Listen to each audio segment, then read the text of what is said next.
Hi friends, அனைவருக்கும் வணக்கம். அதாவது பார்த்துக்கணும் பாண்டியன் ஐஏஎஸ் அகாடமி பேசலாம். இந்த வீடியோ ஸ்கிப் பண்ணிடாதீங்க. இது மிகவும் பயனுள்ள தகவல். அதாவது இப்போ ரீசெண்டாக என்ன பண்ணிக்கிட்டீங்க, இப்போ தான் +2 முடிச்சுட்டு அதாவது ரிசல்ட் வந்திருக்கும். அடுத்து என்ன பண்ணலாம், எப்படி படிக்கலாம், காலேஜில் சேருவோமா, இல்லை போட்டித் தேர்வுக்கு தயாராமா என்ற, இல்லை நீட் எக்ஸாம் எழுதுவோமா, அப்ளை பண்ணி பல குழப்பத்தில் இருக்காங்க. எனக்கு நிறைய காலெலாம் வந்துகிட்டு இருக்கு, என்ன படிக்கலாம் அப்படின்னு சொல்லிட்டு.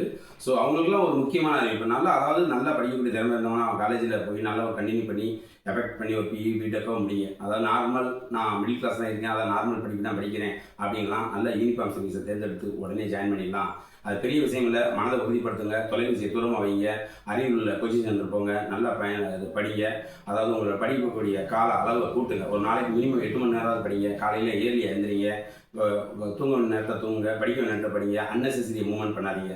கண்டிப்பாக சக்ஸஸ் உறுதியாக இருக்கும்னு நம்பிக்கிறோம். உங்களோட நெடுநாள் வாழ்க்கையை நிலையாக நிறுத்தணும்னா, நல்ல ஃப்ரீட்ஃபுல்லாக பண்ணணும்னா நீங்கள் இப்போ இருந்தே போட்டித் தேர்வு தயாராக. நன்றி, வணக்கம்.